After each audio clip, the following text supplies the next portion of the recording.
Hey guys, this is Tim Ash, President of the Vermont State Senate. It is Tuesday, May 19th, here with my daily update on Vermont's response to the COVID-19 pandemic.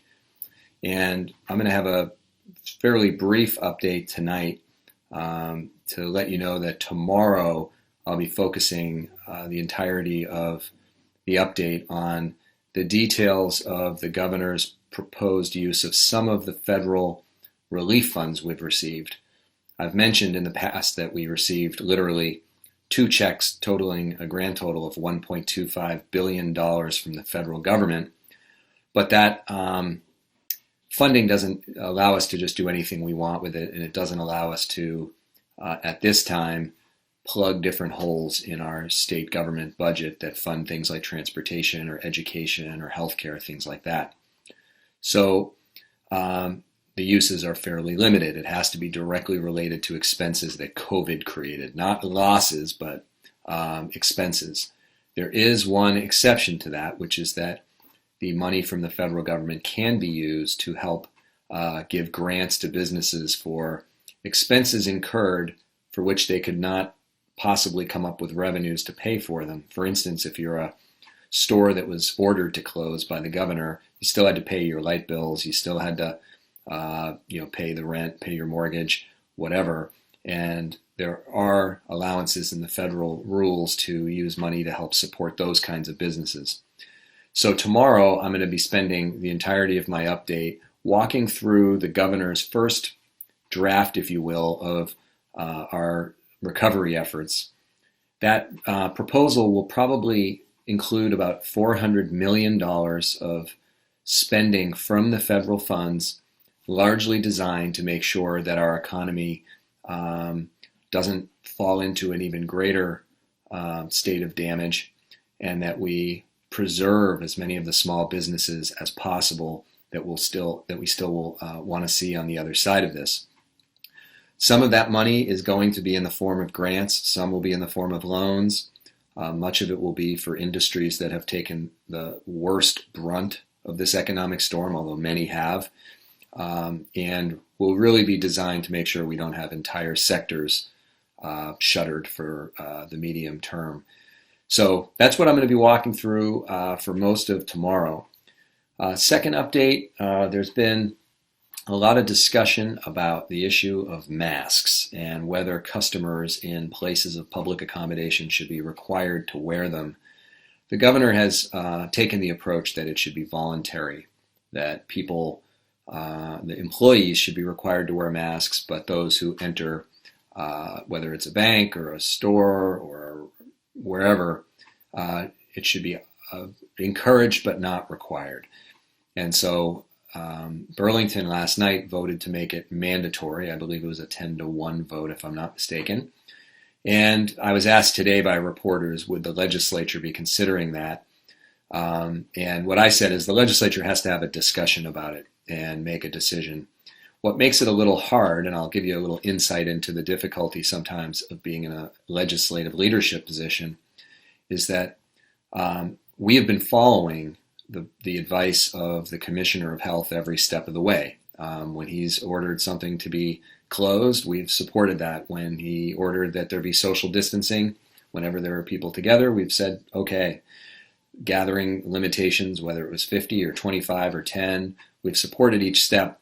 Right now, the Commissioner does not appear to be encouraging, or for whatever reason, the Commissioner isn't ordering that people who are customers wear masks when they go into stores and places like that.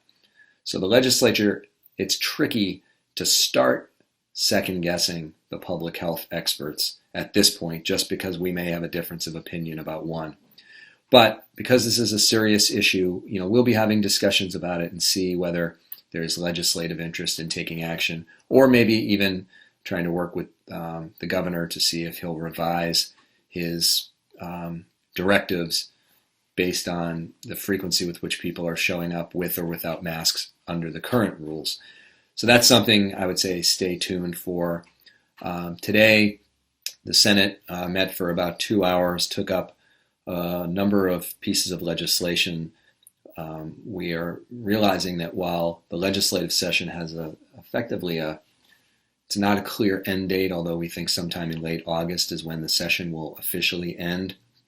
There are a number of bills that we do have to make sure we advance through the process, even though they're not directly related to the crisis. So while we've had this little lull in COVID-19 legislation, waiting for the recovery ideas to start coming forward, we are taking the time to do some bills that are important. One of them, just as a small example, is moving forward with what I would for shorthand say is a first responder wellness commission to explore ways that we can better support first responders who often come upon very painful, horrific accidents, are often the ones who arrive when there is a death, whether it's natural or not, and making sure that we're doing everything we can to make those professions viable and to support people who experience these kinds of traumatic moments.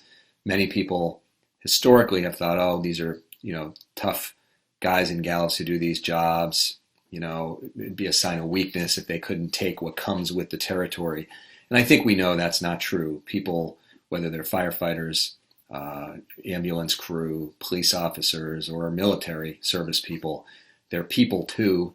And so making sure that we're providing them the support they need is really critical.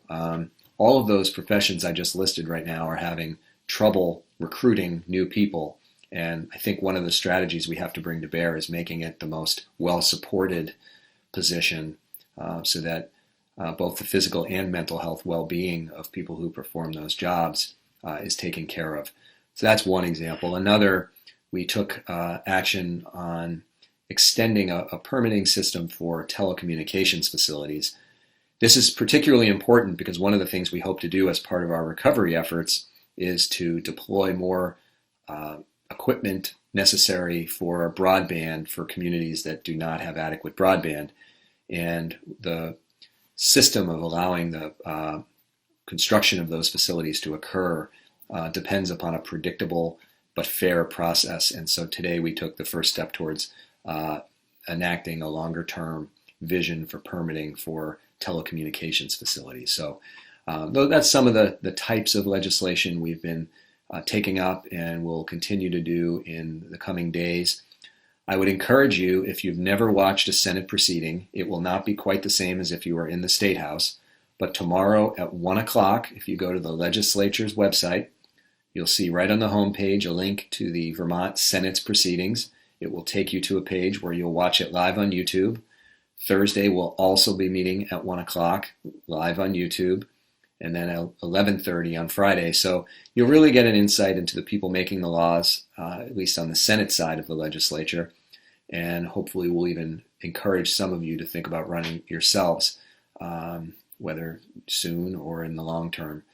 So I'm going to sign off for now, and tomorrow I'll probably crush you with detail about the governor's first draft of a recovery plan, and hopefully you'll tune in. If you're a small business owner in particular, it will be important for you to hear the details that are being contemplated. Then it will come to the legislature, and we will work with the governor to try to figure out whether we want to change some of the ideas that he's put on the table or work with what he's got, add new things to the list, the normal legislative process, but one that we'll have to do fairly quickly so that we can actually start the process of recovery.